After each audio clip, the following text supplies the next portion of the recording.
Yes, you guessed it, we are going to be talking about the new, bigger tires that are going on the 4th Gen 4Runner. So without any further ado, let's hop down and take a closer look.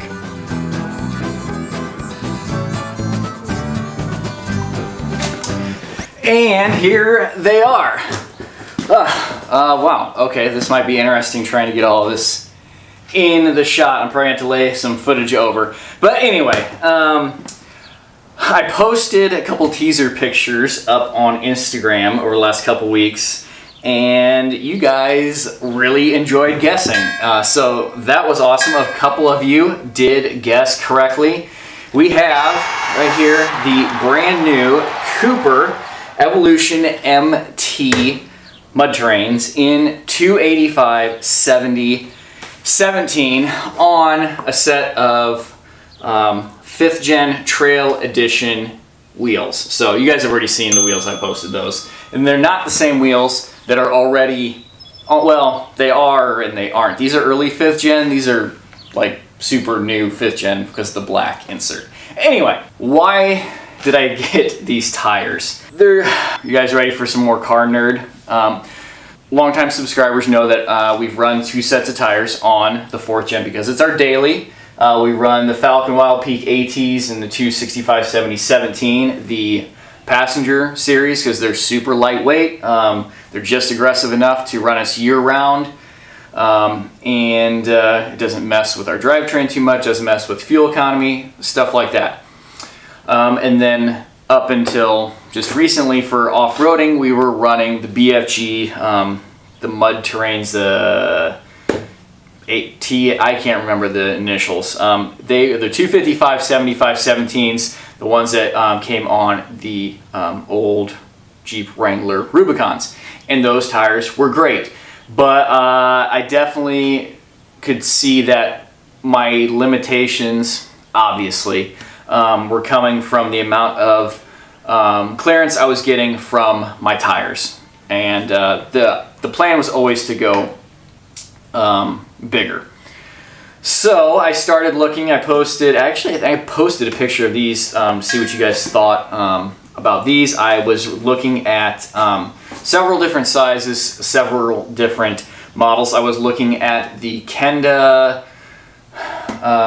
the RTs. I'll picture there, and really liked the way those tires looked in person. Heard really good things about them. They weren't too expensive. You could get them from Amazon, you could get them at Walmart's website, and I really like the 265 width. I just wanted around a 33-inch tall tire. So those were 33 1050s, and they were pretty true, except for they weren't quite 33 inches tall true height. The old BFGs that I had were about 31 7/8 true height, and I wanted to get as close to 33 inches as possible. So needless to say, I was looking at a ton of different tires. I wanted something that I could get relatively quickly, like Prime or Walmart if I was traveling somewhere and I punctured a tire and needed one.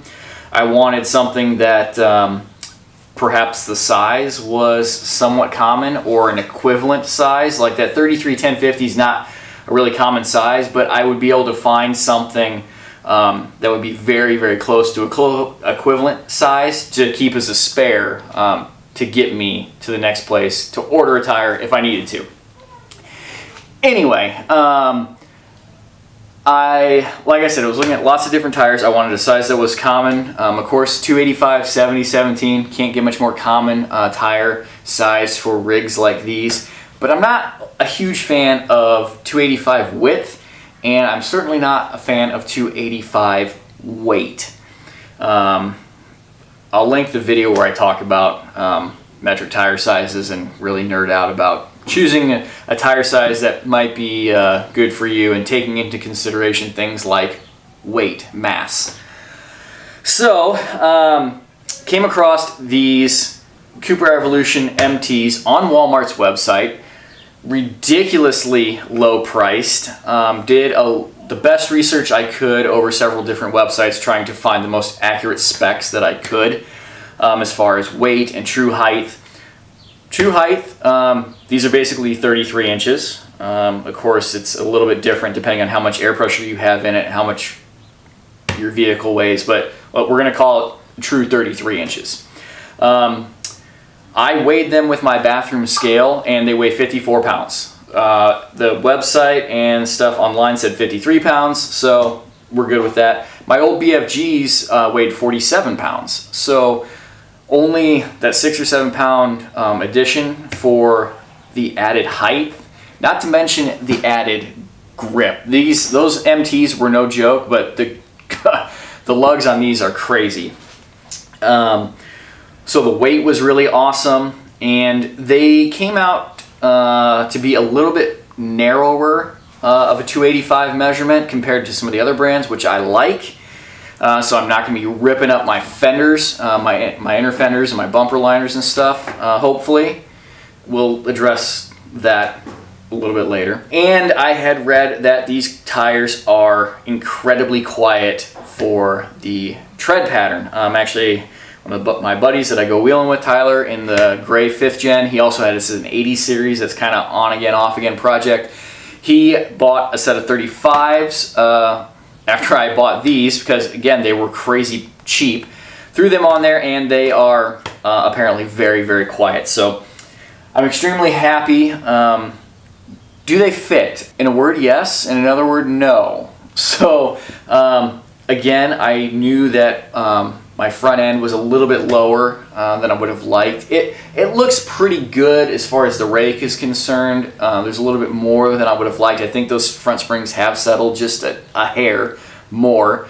Plus, I put the winch mount and everything on there. I lost about 1/4 of an inch height-wise there. So the front end is getting a lot of attention coming up. And part of it is to fit the bigger tires, part of it is just maintenance, and that'll be a whole nother video leading up to the front end rebuild and the fitting of these 285s. I'm really excited about these tires. They look great. I like them on. I did test fit them a little bit.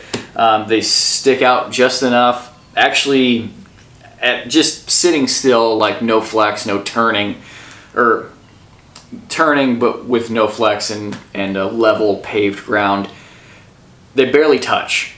So hopefully with a little bit extra lift, a little bit, and a little bit of trimming, which I plan on trimming these front bumper liners anyway, because there's like some weird aerodynamic stuff underneath them that I don't like anyway, and I was gonna trim that up to boot. So anyway, I wanted to show you guys the tires. I didn't want to keep you in suspense any longer, and probably some of you watching these videos for the first time are like, you're running 2 sets of wheels and tires?